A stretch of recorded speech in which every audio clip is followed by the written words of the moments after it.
another first ride. What are we on today?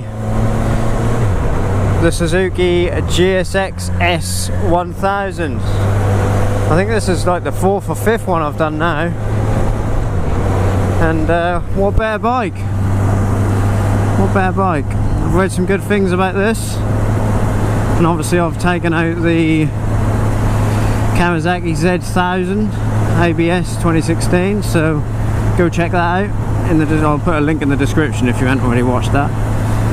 But this is its competitor, so I thought I'd come give this one a try. So the idea of a first ride is so that you guys can get an idea of what you would see if you were to take one of these bikes out. So yeah, this being a direct competitor to the Z1000, I'm quite interested to see what the differences are. The Z1000 is quite abrupt in its power band.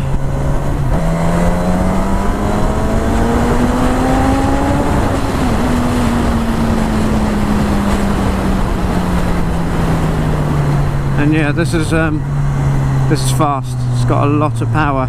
It's got a really nice mid-range. Get to about 5, just kicks in. It's got bags of power, bags of torque. So far I think it delivers it a little different to the Z1000. Z1000's a bit more up and go initially. This delivers it a little bit more in the mid and high range, where the Z1000 I found runs out of power a little bit quickly. This seems to carry it through quite well. It's quite a short bike, this. And I'm a short ass guy, so for me to say that means it's pretty short. I think the statistic is seat height 810 mil, so I think that's about the same as the Z1000 actually. It's really nimble, really flickable. This thing just wants to turn. Feels like you've got no weight at the front end, but there's a lot of feedback as well. Quite like it, quite impressed. I like the tack, nice digital look to it. Hope you can see that okay. But got a nice rev counter there and lots of information on there as well. I think this bike has got a few more toys than what the Z has got. Like the Z's just got ABS, that's about it.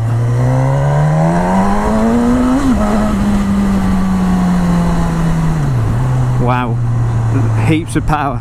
You get in big trouble on this thing. The traction control was cutting in then as well, so I don't know what setting I've got it on, but as I was saying, this bike's got a few more gadgets than the Z1000. That's just got ABS, this has got ABS and I believe 3 different traction control modes. I'm not sure about power modes, possibly, but yeah, the traction control cut in there, so I know you can set that to whatever level you want, but out of the 3, I'm not too sure how to do that yet. I'm assuming it's this select and mode buttons here. So far I quite like this. Mirrors are good. Mirrors are really good. I can see quite a lot in the mirrors. Quite impressed with them. Obviously you're going to get a lot of wind buffering. It's the same on the Z1000. That's and I think you can get a touring screen though to take a little bit of that away if you want. Don't slow down, I want to test the handler. Seems to turn nice. Just try the engine braking. Sounds quite nice for a standard exhaust as well.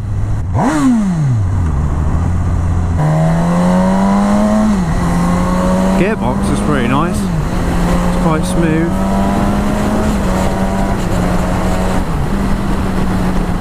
Yeah, I like the gearbox. Let's try the brakes. Yeah, brakes are pretty good. I like the brakes. So traction control set on 3 I've just spotted there. I don't know what that means. I'm assuming that's probably the highest one. So this has got Brembo brakes. They've nicked the Brembo brakes off a GSX-R for this bike and they're pretty good. They seem pretty good so far. I'm going to try the wind buffer in a minute. It's really light. Really nice. Seat's comfy, riding position's nice, pegs are quite low down, but yeah, that seat, it's like little gel seats.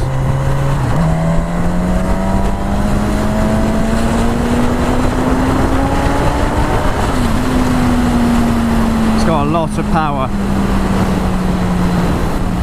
it's got 144 brake horsepower, and if I'm right in saying this, they've stolen the GSX-R engine out of a K5 GSX-S1000 and tuned it slightly different to give it more mid-range torque. I'm impressed with the sound.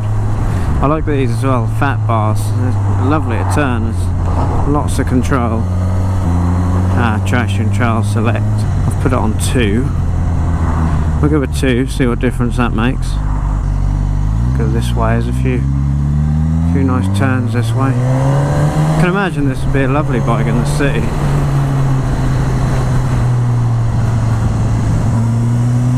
Wow, sounds.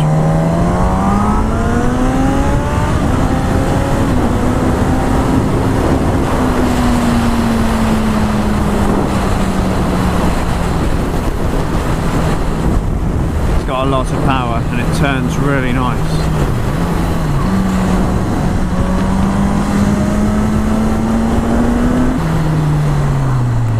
Brakes. Yeah, nice. It wheelies, that's for sure. Front wheel come up a little bit there. I think the traction control's getting more on as it goes up, because I didn't see it flicker. I'll have to watch the video back and see if it did. It's really smooth, it's comfy to ride. I reckon you could ride this bike quite a long distance and have no problems at all.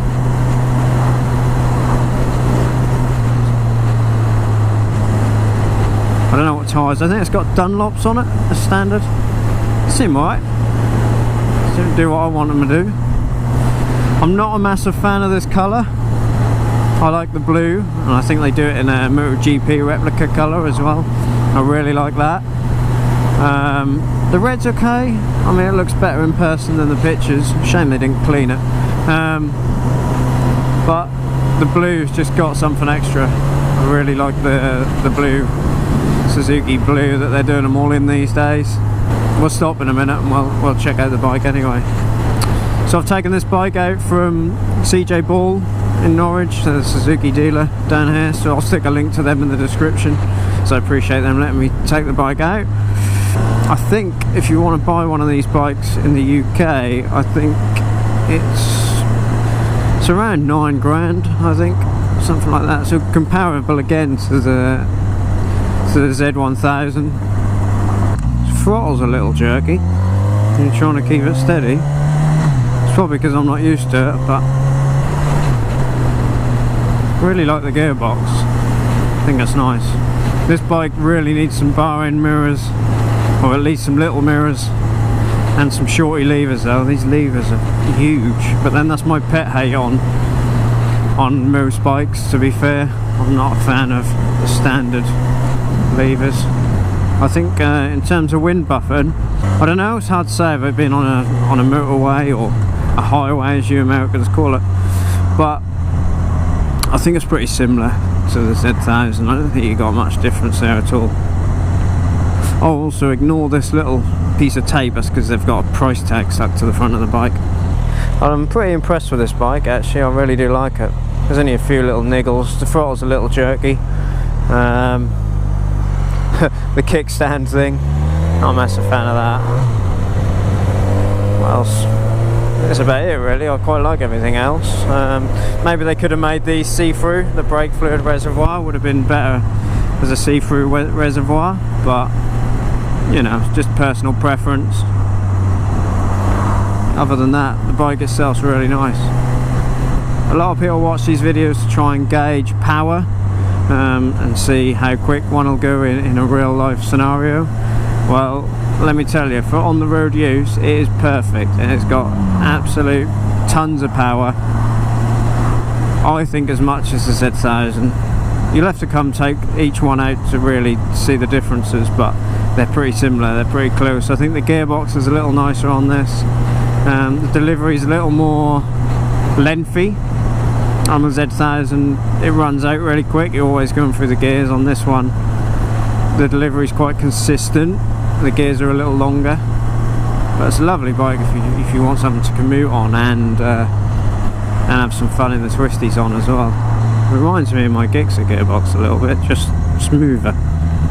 It's actually doing really good average mile per gallon, 47. That's pretty impressive, considering I haven't been riding it slow. Welcome to Tesco's. What a dick. I hope there's not too many people at the back of this car park, because I want to stop. Here it is. Apart from obviously the one you buy, I wouldn't say CJ Bull Demo on the side, but the GSX-S1000. So I quite like this, these little pointy bits. Kind of looks like a bug's mouth or something, like. It's quite cool. So yeah, I'm not a massive fan of this colour, I like the blue one, but I think it's a mean looking bike. Shame it's not clean. Sorry I can't show you it clean. Obviously always ignore this because these always get took off anyway, and put a tail tidy on it and that would be really sharp. I really like the way it sort of comes up into a point. It's kind of like a little shorty exhaust. It's quite nice. You've got the Brembo brakes with the ABS as well. Quite like the fat bars, Rental fat bar, I think that's nice. I like the dash as well. There's this fancy little digital thing when you turn the key. I always like that. For a standard exhaust, it's got quite a nice noise. I'm being watched by Mr. Tesco's worker.